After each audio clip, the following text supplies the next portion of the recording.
Buenas tardes, nos encontramos con el doctor Luis Alberto Telles Lima, el cual cuenta con un doctorado en Ciencias por la Facultad de Química y la Facultad de Medicina de la Universidad Nacional Autónoma de México.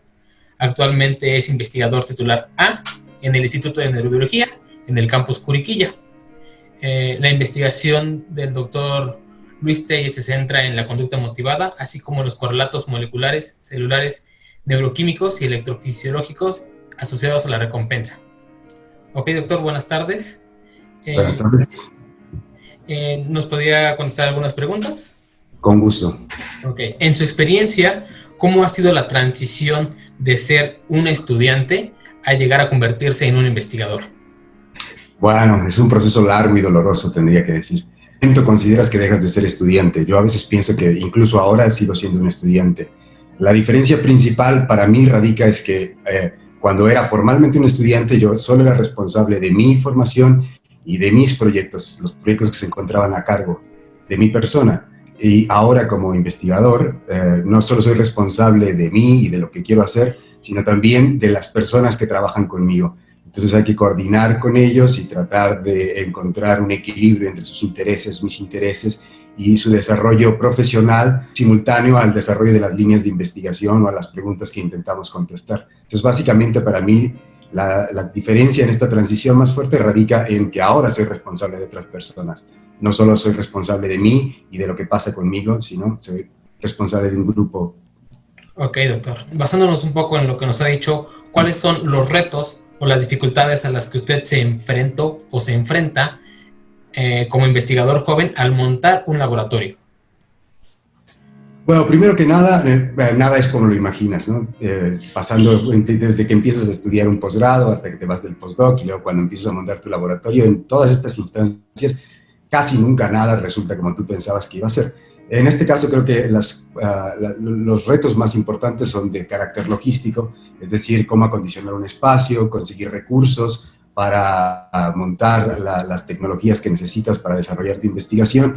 Y otra parte que también es un poco difícil, por lo menos de entrada, es atraer gente para trabajar contigo, atraer estudiantes que quieran integrarse a tus líneas de trabajo, porque pues inicialmente cuando recién llegas, pues primero no toma algún tiempo montar un laboratorio, yo diría que al menos un año y medio para poder tener ya todo corriendo y funcional, y entonces no tienes mucho para ofrecer y la gente tampoco te conoce, entonces atraer personas que quieran venir a trabajar contigo de entrada es también un reto, aunado a la dificultad actual para conseguir financiamientos.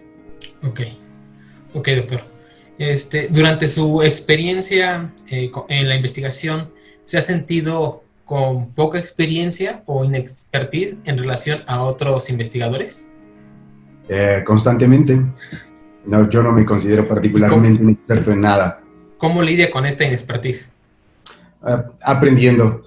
Yo creo que nadie está obligado a saberlo todo y en estas condiciones actuales en las que el conocimiento avanza tan rápidamente y las tecnologías y las técnicas de investigación están siendo constantemente renovadas, es muy difícil mantenerse actualizado. Sin embargo, es nuestro deber tratar de, en función de las preguntas que intentamos contestar, tratar de conocer y utilizar las herramientas que tenemos a nuestra disposición. Entonces, para mí no hay ningún problema con que yo no sepa o la gente no sepa algo en particular, siempre se puede aprender. Entonces, todo depende de qué haga uno con su ignorancia, ¿no?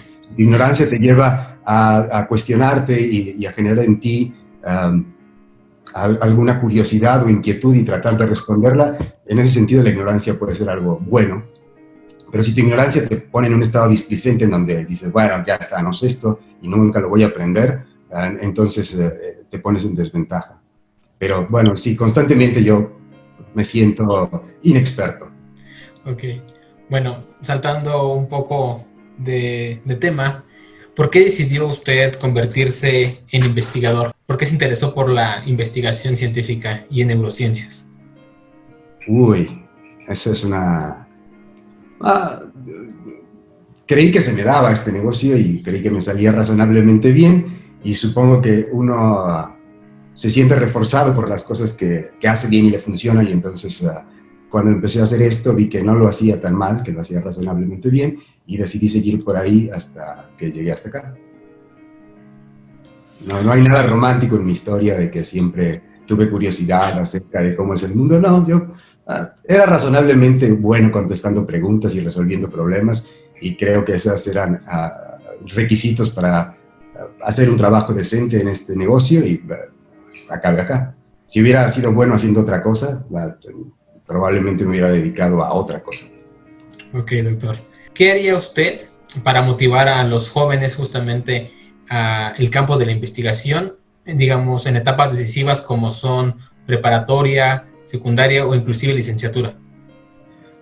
Y yo creo que si nos esperamos hasta esas instancias, ya están perdidos. Creo que hay que empezar mucho antes a tratar de despertar en las personas un interés por ser más críticos, ser más analíticos, ser más observadores y ser más autodidactas. Y esto tendría, desde mi perspectiva, que suceder desde etapas tempranas, desde la primaria, por ejemplo. Y creo que una de las cosas que pasa con la educación, como ya la viví y como yo la veo que sucede, es que estamos muy enfocados ahora en datos precisos y concretos, en fechas, etcétera, y el conocimiento no se vuelve vinculante o integrativo de conceptos, y eso nos aleja de las cosas que podrían ser interesantes. Entonces, la gente dice que no quiere aprender matemáticas porque piensa que nunca le van a servir esas cosas para nada, y lo mismo pasa para conceptos de química o de física. Sin embargo, creo que si a la gente, cuando se le explican estas cosas, se le pone en el contexto en el que estos descubrimientos fueron importantes y cómo se llegó a estos conceptos y cómo funcionan, es decir, a todo el mundo le gusta la narrativa y le gusta escuchar historias. Si le contáramos estas cosas embebidas en una narración que fuera más interesante y tuviera más sentido en el mundo que ellos conocen o que conocemos, probablemente la gente estaría más dispuesta a interesarse por estos temas, y además, de paso, ayudaríamos a que todos en general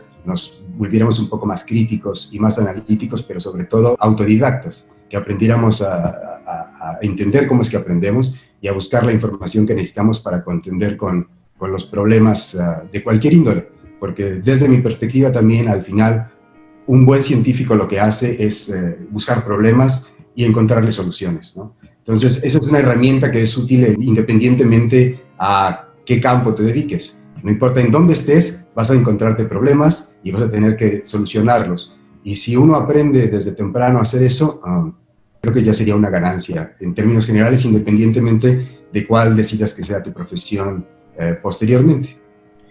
En relación a lo que nos comenta, ¿qué otras habilidades o aptitudes cree que necesitaría, digamos, una persona para dedicarse a la investigación? Necedad. Hay que ser terco para poder dedicarse a este negocio, y alta tolerancia a la frustración, lamentablemente.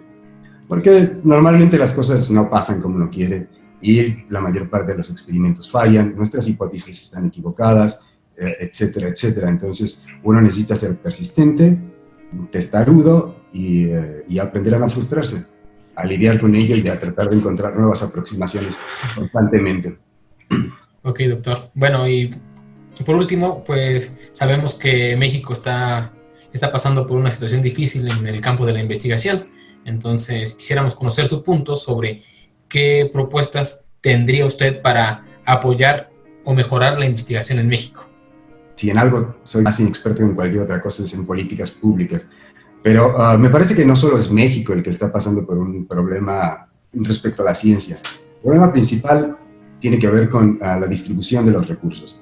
Y una cosa que yo creo que se podría hacer es vincular más a la ciencia con la sociedad y a la sociedad con la ciencia, de tal forma que se pueda generar esta noción de por qué es importante que se siga trabajando en el desarrollo científico-tecnológico. Y eso incidiría tal vez en políticas públicas que harían que esto tuviera más financiamiento. Por otra parte, creo que también tenemos que cambiar ya de paradigma y empezar a usar más la colaboración que la competencia en este ambiente en donde los recursos son limitados. Entonces, en lugar de estar compitiendo unos contra otros, tendríamos que encontrar una manera de articularnos para que todos salgamos ganando con lo que tenemos, y en un ambiente más colaborativo, que también sería más enriquecedor de las ideas. Eso es lo que se me ocurre. Ok, doctor. Bueno, pues muchísimas gracias.